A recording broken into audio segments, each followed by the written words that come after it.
সোনার মদিনা বলে কি বলে না? বলে। আর নবীকেও বলে সোনার নবী, বলে না? নবী মোর পরশমণি, নবী মোর সোনার খনি। কাজী নজরুল বলেছে না, নবী মোর পরশমণি, নবী মোর সোনার খনি। এটা কাজী নজরুলের ভাষা। তাহলে সোনার মদিনায় পৃথিবীর দামি নবী, শ্রেষ্ঠ নবীকে জন্মগ্রহণ না করিয়ে মক্কাতে করলেন কেন? আচ্ছা, এটা জানা দরকার আছে না নেই? আছে, আছে। এসবগুলো জেনে রাখা দরকার আছে, কারণ বর্তমান দেশের যা অবস্থা, তাতে করে যদি এগুলো আপনার এই ছোটোখাটো বিষয়গুলো জানা না থাকে, তা যখন তখন আপনাকে ধরে অ্যারেস্ট করতেও পারে। মানে এটা একটা অভিনয় আর কি। কারণ মাদ্রাসাগুলিতে নুরানি কায়দা বলে একটা কেতাব পড়ানো হয়, পড়ানো হয় না? হয়। সোশ্যাল মিডিয়ায় এই নুরানি শব্দটা বাদ দিয়ে লিখে দিয়েছে আল কায়দা। মানে মাদ্রাসায় আল কায়দার জঙ্গি গোষ্ঠীর প্রশিক্ষণ দেওয়া হয়, সোশ্যাল মিডিয়াতে বলছে। কি বলছি বুঝলেন? আপনি বুঝতে পারছেন আমরা কোন দেশে বর্তমানে বসবাস করছি? খুব খারাপ পরিস্থিতি। ওই জন্য আপনাকে কখনো বাসে ট্রেনে জিজ্ঞাসা করতে পারে, এই তুমি যে মুসলমান, নবীজির নাম বলো, তোমাদের নবীর জন্ম কোথায় বলো, তোমাদের নবী লেখাপড়া জানতেন বলো। আচ্ছা, জিজ্ঞাসা করতে পারে কি পারে না? তা তখন যদি আপনি আলেম না হন, তাহলে আপনার মুসলিম ধর্মের উপরে বেঁচে থাকাটা এটা তখন লজ্জাজনক ব্যাপার হবে কি হবে না? হবে। আর আপনি আস্তে আস্তে করে অনেক কথা আজকে জেনে যাবেন ইনশাল্লাহ। অনেক কথা আপনাকে জানাবো আমি ইনশাল্লাহ, এবং এগুলো জেনে রাখলে আপনার অনেক উপকারও আছে। আচ্ছা, ভৌগোলিক জ্ঞান মানে সারা পৃথিবীর যে ম্যাপ যে তৈরি হয়, এই ম্যাপ সম্পর্কে আপনাদের কারো জ্ঞান আছে? একটু আধটু আছে? কারো একজন হাত তুলুন যে আমি একটু আধটু বুঝি। একজন হাত তুলেছে, আর কেউ বোঝেন না, তাই তো? বোঝেন না মানে বুঝলেও হাত তুলবে না, যে কি যে ধরবে তার ঠিক নাই, হয়তো বলতে পারবো না, মান সম্মানের ব্যাপার হয়ে যাবে, তাই না?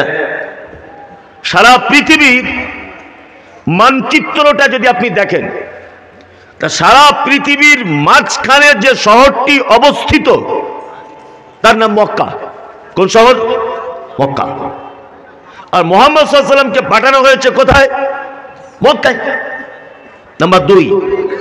আচ্ছা, আল্লাহ নবী সাল্লাল্লাহু আলাইহি ওয়াসাল্লামকে যে যুগে পাঠানো হয়েছিল ওই যুগটির নাম কি জানা আছে? আইয়ামে জাহেলিয়াত। জাহেলিয়াত মানে এত জাহেলিয়াত যে একটা পুরুষ মানুষ রাতের বেলা তার সেক্সের প্রয়োজন হতো, অর্থাৎ যৌন চর্চার প্রয়োজন হতো। এই যৌন মিলনটা সে তার ফুফুর সাথে করত বৈধ মনে করে, তার বেটির সাথে করত বৈধ মনে করে। বর্বরতা এত কঠিন পর্যায়ে পৌঁছে গিয়েছিল যে মানুষ মারা যাবার পরে তার মাথাটা কুচ করে কেটে নিত। কেটে নেওয়ার পরে মাথার মগজটা বার করে, ঠিক আমার এই টুপিটা দেখতে পাচ্ছেন, এই টুপিটা এরকম ভাবে মাথার খুলিটা রাখতো, আর এইটাকে মদ রেখে তারা মদ পান করত। এতটাই অসভ্যতায় পৌঁছে গিয়েছিল মক্কা। এবার আপনাদেরকে বলি, আমি একটা প্যান্ডেলের কন্ট্রাক্টর, ভালো প্যান্ডেল বানাতে পারি। তো এই যে প্যান্ডেলটা করেছে, আচ্ছা বলুন, এই প্যান্ডেলের লাইটিং এর দায়িত্ব যে লোকটা আছে, এই লাইটগুলো সব খুলে যদি এক কোণাতে যদি বেঁধে দেয়, ওই এক কোণাতে, তা চারিদিকে আলোটা সমানভাবে পড়বে না কোনো একদিক অন্ধকার থাকবে? কোনটা বুঝে বলুন। চারিদিকে আলোটা পড়বে না কোনো একদিক অন্ধকার থাকবে? কোনটা? কোনো একদিক অন্ধকার থাকবে। তাহলে লাইটিংওয়ালা যদি আলোটা মাঝখানে টেনে দেয়, তাহলে সমানভাবে চারিদিকে আলোটা পড়বে কি পড়বে না? পড়বে। আল্লাহু আকবার। চিন্তা করে দেখছি যে আল্লাহ নবী সাল্লাল্লাহু আলাইহি ওয়াসাল্লামকে মক্কায় পাঠানো হলো কেন? মক্কায় পাঠানোর পর ওনাকে একটি কিতাব দেওয়া হয়েছিল, তার নাম আল কোরআন, তাই তো?